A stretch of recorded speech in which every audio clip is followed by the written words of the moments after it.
Morning, good morning. Deep Dive Friday. On Fridays, I like to take a deep dive. Today was a little bit difficult because I'm trying to set this up in a format where there's no judgment. There's no judgment from me. Shouldn't have judgment on yourself. You can have evaluation. You can determine what's good, what's bad, and then leave it. Make a choice, move from that place. So, what we're going to call this today is why divorce isn't a failure. It's often the first act of self respect. During a traumatic time in my life, I was out of shape. I laid on the couch for 3 months looking at the TV. I didn't watch it, I didn't hear it. I was stuck. I was what I'd call a wounded avoider. I didn't want to be around people. I was afraid of judgment. I didn't know how they would see me. I didn't know how I saw myself. At that point, I determined that wasn't going to work.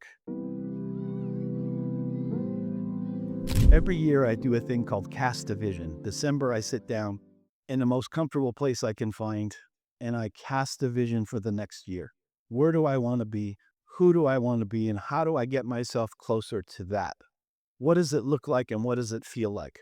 I can tell you that when I grew up, we played tag. And when we played tag, we had this big old apple tree with a gigantic rock next to it.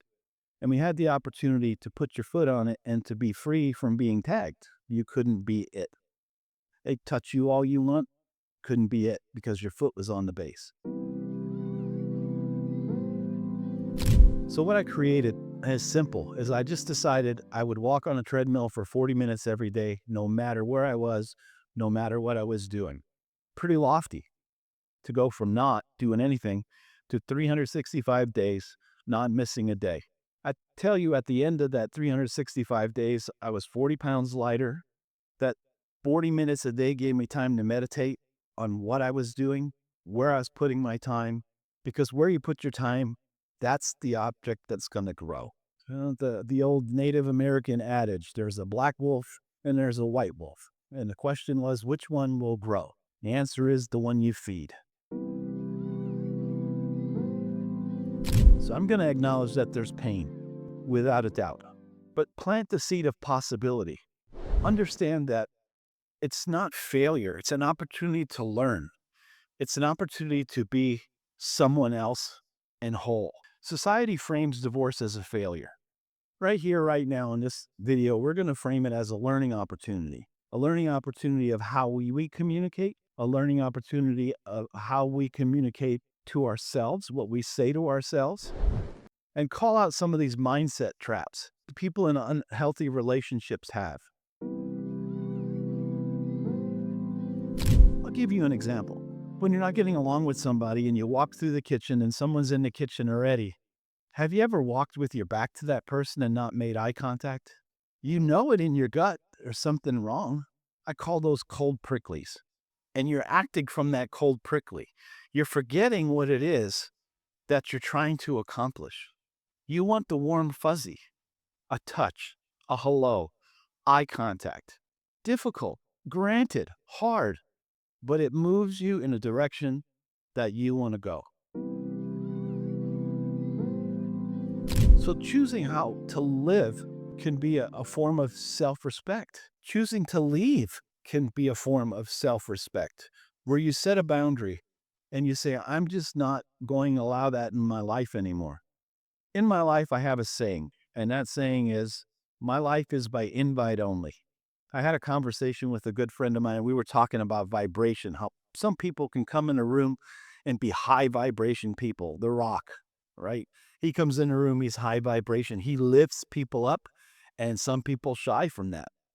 But you have the opportunity in those environments to be at his vibration level. If you take two guitars and lay them on a table next to each other, pluck the C string of one, the C string on the other one automatically starts to vibrate and it's never been touched. Understand that. Understand that if you surround yourself with high vibration people, people who are in a place in their life that you want to be, that's a great thing. If you want to lose weight, find somebody who's at the weight you're at, doing the exercise program that they do, and do what they do. We're wonderful duplicators, parrots. They tell you when you want to relate to somebody and they cross their arms and they talk to you, you parrot them. You cross your arms and talk to them, and you create an interaction that's more comfortable. You go to their place. Men tend to just neglect emotional recovery. You just tuck it away, deal with it later. Close the door. I don't want to think about it. I'm going to occupy myself with all the other things that I can. I'm going to go do things and just forget about it. And sometimes we turn to alternative ways to do that. We could get so fixated in something that we avoid it, and avoiding it doesn't make it go away. I could tell you that physical strength can be a gateway to emotional stability and self worth. You can reclaim who you are, your values, your passion, your confidence. You have the opportunity to be who you are 2.0. You have the opportunity to say, this is where I want to go. This is what I'm willing to do to get there. And then take the steps that it takes to get there. Are you going to miss a day in 365 days of being on a treadmill? Yes, you are. But you're socking away dollars in your bank account of your authenticity. You don't feel so bad when you've done it 364 times and you missed a day. You don't even need an excuse. I didn't do it that day. Okay, I did it the next day. I carried on, carrying on. I went from a place where I was an emotional, wounded avoider, and I threw myself into the things that I knew would make me authentic. Those can be very small. A good friend of mine said, I'm not going to eat from a place where people serve me my food from a window. Well, that's a great concept, right? Don't have somebody serve you food from a window. Get yourself some Tupperware and pack a lunch. Make it convenient for yourself. Let's say you want to drink water every day. Great. Then make it convenient for yourself. Put 2 bottles of water in a truck or the car, drink one on the way to work, drink one on the way home. Fill them up at the end of the day and go again. We do that with so many other things where we make ourselves ways to do things conveniently. We do that in so many other ways where we make things convenient for us to do. We put our shoes by the door, right? If you walk around the house barefoot and you're going to go outside, your shoes are right there. It's convenient. You put them on. Well, you could do that with everything. We're so designed, so well designed for habit that if you duplicate, you create a habit. And that habit now will have emotion tied to it, just like my treadmill time. The days that I missed, the day that I woke up at 3 o'clock in the morning, I have an epiphany. I hadn't been on the treadmill. So I put my gym clothes on. I went downstairs. I got on the treadmill at the hotel. I did my 45 minutes. I went upstairs, took a shower, went back to bed, and I woke up invigorated because I did what I said I was going to do. I didn't negotiate with myself. There's so many things, so many metaphors that I can use here um, of walking away from something that's just toxic and not healthy for you. And I'm not always saying that you have to walk away from it, but give it a wide berth. Give it a wide berth and define it. What is your response here? A lot of times people will respond to you and talk to you from a hurt, and you have to be able to decipher that hurt. You have to think in here, where's this coming from? Is this a trigger from another relationship? Is this something that's being projected onto me and it's not me? Without knowing who you are authentically, I'm a man of character. I'm honest. I'm loyal. I have integrity. I don't lie. Without knowing that, repeating it to yourself, journaling it, giving yourself examples of it, you can be swayed. Oh, wonder if that person's right. You know, my mom, in all her wisdom, when we'd have our little talks together, would say to me, Tommy, people call you what they are because that's what they know. Someone who steals is suspicious of someone else stealing. Someone who lies is suspicious of someone else lying. You can have example after example of people coming from a place that you're not in and projecting that onto you, and that's not who you are. Without being absolutely confident of who you are, you cannot let that roll off. You take it on. You question it. Is that who I am? That's a good place to be, but where is the ammo that you have to say, that's not who I am? Look what I did there. When you miss a day on the treadmill, like I missed a day on the treadmill, I could look back and say, but I did it 222 days and missed day 223. I had so much ammo, so much confidence to say, that's not who I am. Missing a day is not who I am. I'm going to let that go. I'm just going to let go. And day 224, I'm climbing back on and I'm going back to who I am and I'm staying there. So I want you to think about reclaiming who you are. What are your values? And I want you to think about 2.0. We saw that, right? Windows came out, Windows 1.0, 2.0, 2.2, 2.5, 2.9, Windows 3.0. Why not you 2.0? Right? When someone sat down and decided to design Windows 2.0, and maybe I don't have the nomenclature right, but Windows, let's call it Windows 2.0. They said, here's how I'm going to make it different than what it was, right?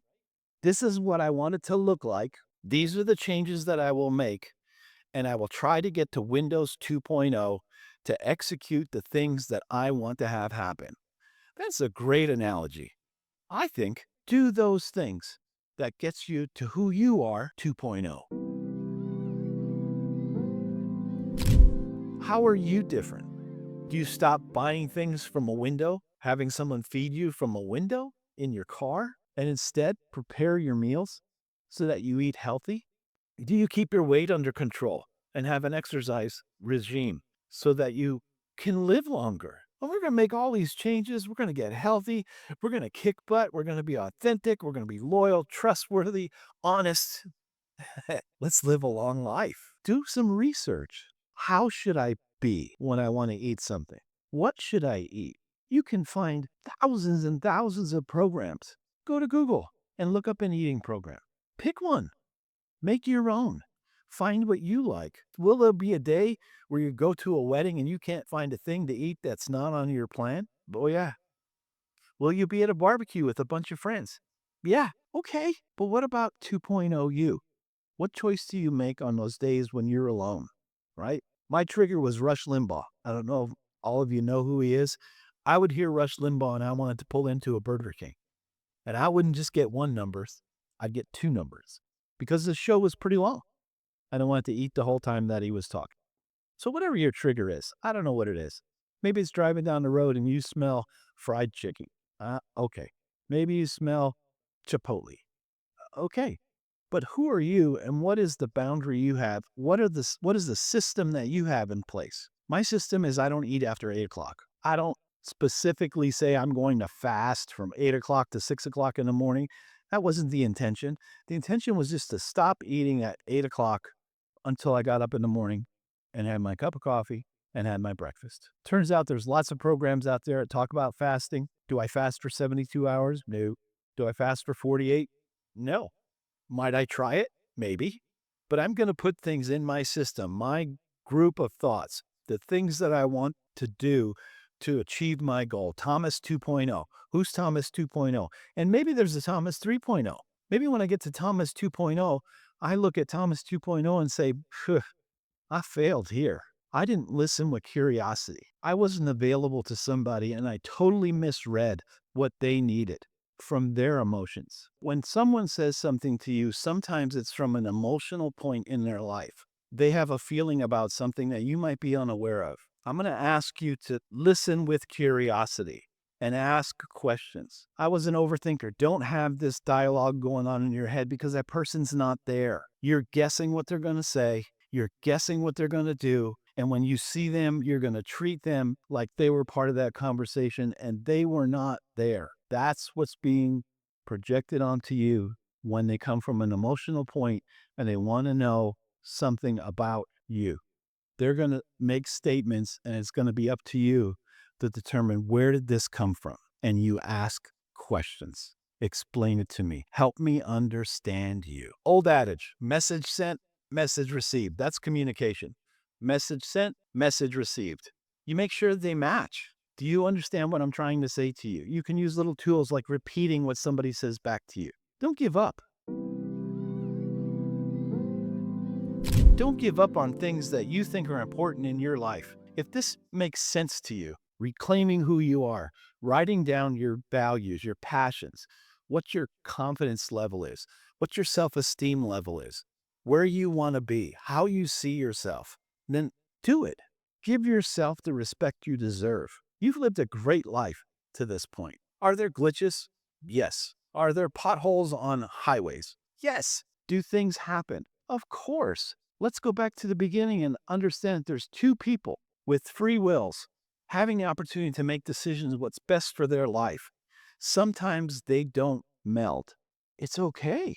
It's okay. The saying here at Max Effort is pretty simple. So, what now? Identify.